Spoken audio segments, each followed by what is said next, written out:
우리 다같이 사도신경으로 신앙 고백하시면서 예배 자리로 나가겠습니다. 전능하사 천지를 만드신 하나님 아버지를 내가 믿사오며 그 외의 아들 우리 주 예수 그리스도를 믿사오니 이는 성령으로 잉태하사 동정녀 마리아에게 나시고 본디오 빌라도에게 고난을 받으사 십자가에 못 박혀 죽으시고 장사한 지 사흘 만에 죽은 자 가운데서 다시 살아나시며 하늘에 오르사 전능하신 하나님 우편에 앉아 계시다가 저리로서 산자와 죽은 자를 심판하러 오시리라. 성령을 믿사오며 거룩한 공회와 성도가 서로 교통하는 것과 죄를 사하여 주시는 것과 몸이 다시 사는 것과 영원히 사는 것을 믿사옵나이다. 아멘. 찬송가 185장 우리 함께 같이 찬송하겠습니다. 찬송가 185장입니다. 185장 우리 함께 같이 찬송합니다. 네 기쁜 소식을 온 세상 전하세 큰 환난 고통을 당하는 자에게 주 믿는 성도들 다 전할 소식은 성령이 오셨네. 성령이 오셨네. 성령이 오셨네. 내 주님 보내신 성령이 오셨네. 이 기쁜 소식을 온 세상 전하세 성령이 오셨네. 만왕의 왕께서 저 사로잡힌 자 다 구원하시고 잠자유 주셨네. 승리의 노래가 온 성에 들리니 성령이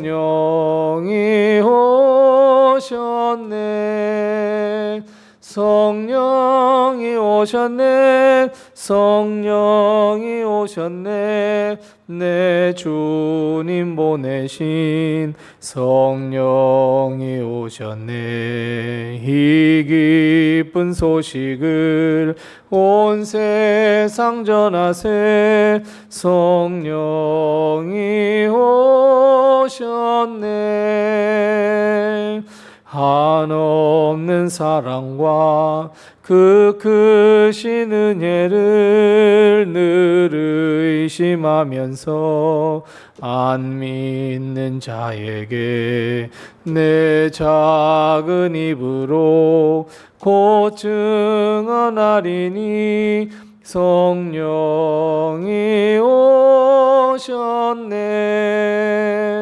성령이 오셨네. 성령이 오셨네. 내 주님 보내신 성령이 오셨네. 이 기쁜 소식을 온 세상 전하세 성령이 오셨네.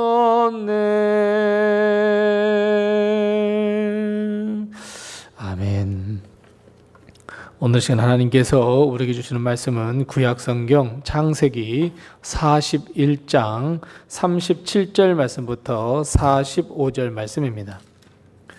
구약성경 64면에 있는 창세기 41장 37절 말씀부터 45절 말씀까지 우리가 참 목소리로 이 말씀 봉독합니다. 창세기 41장 37절에서 45절입니다. 함께 같이 봉독합니다. 바로와 그의 모든 신하가 이 일을 좋게 여긴지라. 바로가 그의 신하들에게 이르되 이와 같이 하나님의 영에 감동된 사람을 우리가 어찌 찾을 수 있으리요 하고 요셉에게 이르되 하나님이 이 모든 것을 내게 보이셨으니 너와 같이 명철하고 지혜 있는 자가 없도다. 너는 내 집을 다스리라. 내 백성이 다 내 명령에 복종하리니 내가 너보다 높은 것은 내 왕좌뿐이니라. 바로가 또 요셉에게 이르되 내가 너를 애굽 온 땅의 총리가 되게 하노라 하고 자기의 인장 반지를 빼어 요셉의 손에 끼우고 그에게 새 마포 옷을 입히고 금사슬을 목에 걸고 자기에게 있는 버금 수레에 그를 태우매 무리가 그의 앞에서 소리 지르기를 엎드리라 하더라. 바로가 그에게 애굽 전국을 총리로 다스리게 하였더라. 바로가 요셉에게 이르되 나는 바로라. 애굽 온 땅에서 내 허락이 없이는 수족을 놀릴 자가 없으리라 하고 그가 요셉의 이름을 사브낫 바네아라 하고 또 오네 제사장 보디베라의 딸 아스나스를 그에게 주어 아내로 삼게 하니라. 요셉이 나가 애굽 온 땅을 순찰하니라. 아멘. 오늘도 하나님의 큰 축복과 은혜가 우리 교회와 성도님들의 가정에 늘 충만하시기 바랍니다. 바로의 꿈은 요셉의 인생을 바꿔놓는 사건으로 기록되고 있습니다. 애굽 땅 7년 대풍년 뒤에 7년 대흉년이 올 것이라는 말과 함께 하늘의 지혜와 명철 있는 사람을 세워 나라를 잘 다스리도록 하는 것이 애굽이 다시 살아남을 것이라는 그 예언을 요셉이 해 주었습니다. 바로는 이 요셉의 꿈 해몽에 수긍했고 요셉의 신하들도 이 꿈의 해몽을 아주 좋아했습니다. 바로는 요셉을 신하들에게 소개할 때에 히브리 사람이라든지 과거 어떤 삶을 살았다든지 이런 말로 소개하지 않았습니다. 바로는 요셉을 신하들에게 소개할 때 하나님의 영에 감동된 사람이다. 이렇게 신하들에게 소개했습니다. 사실 여러분, 바로는 애굽의 왕이자 신 같은 존재였습니다. 그래서 바로, 즉 태양신을 섬겼던 애굽 왕이 곧 태양이었고 그래서 왕의 이름을 파라오, 즉 바로라 이렇게 명했습니다. 그런데 신처럼 자기 자신을 여겼던 바로, 그 바로의 입에서 하나님이라고 하는 이름이 나왔습니다. 요셉이 하나님의 영에 감동된 사람이라 이렇게 이야기합니다. 뿐만 아니라 바로는 오늘 보면 39절 말씀에서 하나님이 이 모든 것을 다 너에게 보였다라고 요셉에게 이야기하고 있습니다. 이 바로의 이야기는 요셉의 고백이자 이것을 본 바로의 고백이기도 합니다. 요셉은 꿈을 해몽할 때마다 꼭 이렇게 이야기했습니다. 내가 해몽하는 것이 아니라 하나님이 하신다고. 이것을 바로가 인정했습니다. 이것을 보고 바로는 요셉에게 하나님의 감동에, 하나님의 영에 감동된 사람이라 이렇게 칭했습니다. 자, 그렇다면 여러분, 오늘 우리는 이 질문을 내 스스로에게도 할 수 있어야 합니다. 나는 하나님의 영에 감동된 사람인가? 하나님의 영이 우리 안에 충만하게 임하여 우리의 삶을 이끌어가는 그 이끄심에 순종하며 하나님의 영에 충만한 삶을 살고 있는 하나님의 사람인가? 우리가 잘 알듯이 예수님께서 이 땅에 오셨습니다. 우리를 살리기 위하여, 우리에게 영생을 주시기 위하여 십자가에 달려 죽으셨습니다. 그리고 우리에게 천국 소망과 영생, 부활의 소망을 주시기 위하여 부활의 첫 열매로 부활하셨습니다. 그리고 우리의 처소를 예비하시기 위하여 하나님의 나라에 승천하십니다. 바로 그때 주님은 우리에게 성령을 부어주시겠다라고 말씀하셨고 약속하셨습니다. 하나님의 영, 예수의 영, 성령을 우리에게 부어주시겠다고 약속하셨고 오순절에 그 약속대로 성령이 충만하게 임했습니다. 그렇다면 여러분, 하나님의 영에 감동된 사람은 비단 요셉에게만 가능한 일이 아니라 지금을 살고 있는 우리에게도 일어날 수 있는 하나님의 은혜이자 축복이라는 사실을 반드시 기억하셔야 합니다. 즉 우리 역시 요셉처럼 하나님의 영에 감동되고 하나님의 영에 충만한 삶, 성령의 충만한 삶을 살아갈 수 있다라고 하는 의미입니다. 그래서 사랑하는 성도 여러분, 우리는 스스로에게 과연 나는 하나님의 영에 감동된 사람인가? 라고 하는 이 질문을 반드시 내게 해야 하고, 그리고 진솔한 답을 할 줄 알아야 합니다. 여러분, 이 세상을 살아간다는 것이 얼마나 어려운 일이고 한치 앞도 알 수 없는 이 세상을 버텨내며 살아간다는 것은 정말이지 힘든 일입니다. 여러분, 바로 앞에 서 있는 요셉도 마찬가지였습니다. 요셉은 하나님의 사명을 이룰 수 없도록 하는 수많은 거짓과 유혹이 있었는지 모릅니다. 우리는 하나님의 영에 충만한 사람, 하나님의 영에 감동된 하나님의 백성으로 살아가는 삶을 살아야만이 이 모든 환난과 모든 고통과 걱정과 박해를 이겨낼 수 있습니다. 하나님의 영에 사로잡힌 자, 하나님의 영에 감동된 자, 그 사람은 세상에서 승리하며 하나님의 영광이 되는 삶을 살 수 있고, 더 나아가 하나님을 알지 못하는 사람들이라 할지라도 그들 앞에 서서 하나님, 예수님을 당당하게 소개할 수 있으며, 그 사람들이 오히려 우리를 보고 하나님의 영에 감동된 사람이라 일컬음을 받을 수 있습니다.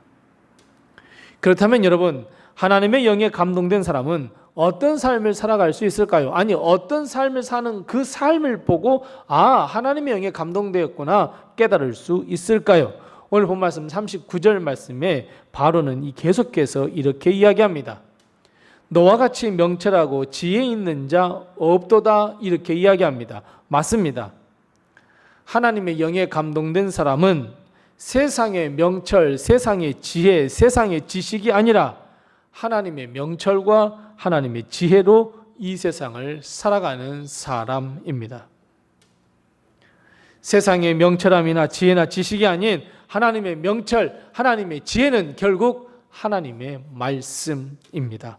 즉, 말씀이 충만한 삶을 의미합니다. 사랑하는 성도 여러분, 하나님의 말씀에 순종하는 삶을 사는 우리 성도들이 다 되시기 바랍니다. 왜냐하면 그것이 하나님의 영에 감동된 사람이기 때문입니다. 하나님의 말씀은 우리의 영과 혼과 육을 살리며 영생을 주며 이 세상을 어떻게 살아가야 할 것인지 자세히 기록하고 있습니다. 기록된 하나님의 뜻이며 하나님의 마음입니다.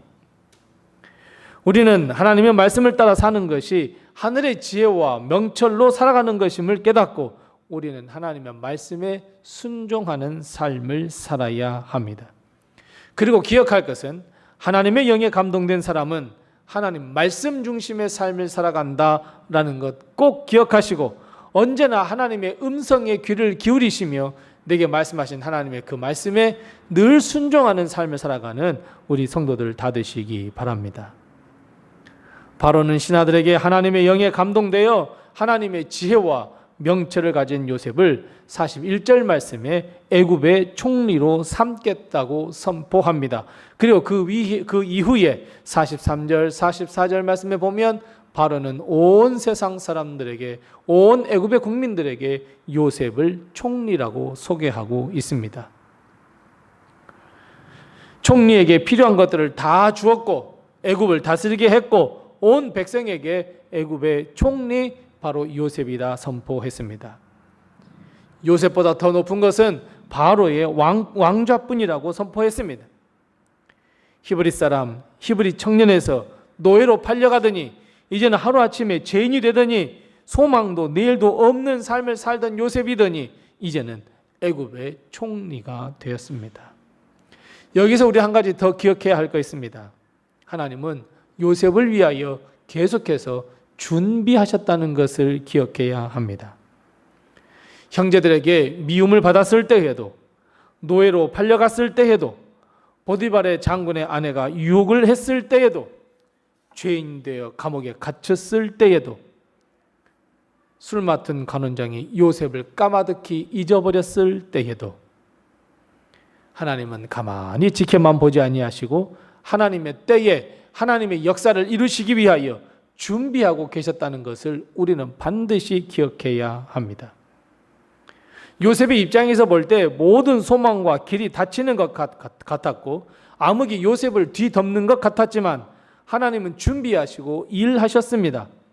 요셉에게 주신 꿈을 이루시기 위하여 길을 닦고 계셨습니다. 마찬가지입니다. 사랑하는 성도 여러분, 지금 우리가 암흑 속을 걷는 것 같은 느낌을 가지고 있다고 할지라도, 실제로 그런 삶을 살고 있다고 할지라도, 아무런 도움의 손길이 없는 것 같아 보여도 하나님은 우리의 앞길을 위하여 준비하시고 예비하시고 길을 닦고 계신다는 것을 반드시 기억하셔서 오늘의 슬픔과 고난 앞에 주저앉아서는 절대로 안 됩니다.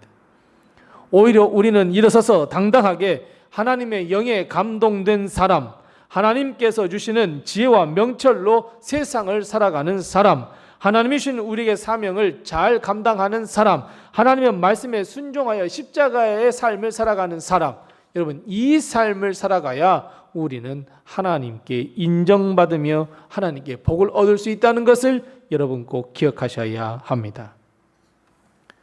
하나님은 분명히 때가 되면 우리를 향하신 그 뜻을 반드시 이루어 주시고 우리로 하여금 하나님의 영광이 되는 삶을 살아가도록 인도해 줄 것을 믿으시기 바랍니다. 사랑하는 성도 여러분, 하나님의 영에 감동된 사람, 하나님의 영에 충만한 사람이 되어야 합니다. 하나님의 말씀으로 잘 무장해서 하나님의 사람이 되어서 하나님의 뜻을 이루며 하나님께 영광을 돌리는 우리의 삶이 되어야 합니다. 하나님은 하나님의 말씀에 순종하는 자를 통해 놀라운 역사를 일으키십니다. 그리고 우리가 하나님의 말씀에 순종하여 역사를 이루도록 준비하시고 길을 닦아주시는 분임을 믿고 우리는 오늘도 하나님께서 원하시는 길, 그 이끄심의 길로 순종하며 걸어야 합니다. 하나님의 말씀에 순종하시기 바랍니다. 하나님의 영에 충만한 삶을 사시기 바랍니다. 오늘도, 아니 남은 우리의 모든 삶도 하나님의 영에 충만한 삶, 주의 백성 되어서 주위 사람들에게 이 사람은 하나님의 영에 감동된 사람이야 라는 칭송을 받으며 인정을 받으며 오늘도 하나님의 뜻을 이루어가는 우리 모든 성도들, 어둡고 힘들고 고통스럽다 할지라도 다시 당당하게 일어나 준비하시는 하나님, 일을 이루시는 하나님을 바라보며 오늘도 한 걸음 한 걸음 믿음의 길, 순종의 길, 십자가의 길을 걷는 우리 모든 성도들이 다 되시기 바랍니다. 기도하겠습니다. 기도할 때 두 가지로 먼저 기도하겠습니다. 첫 번째 기도할 것은 하나님, 내가 하나님의 영에 감동된 하나님의 자녀가 되게 해 주시옵소서. 우리 함께 같이 기도하시고, 두 번째 기도할 것은 하나님의 말씀에 순종하여 하나님의 말씀이 내 안에 충만하여 하늘의 명철과 하늘의 지혜로 이 땅의 세상에 복음을 증거하며 말씀을 증거하는 나의 삶이 되게 도와주시옵소서. 우선 이 두 가지의 기도의 점을 가지고 기도하시고 또 여러 가지 기도의 점을 가지고 하나님 앞에 기도하겠습니다.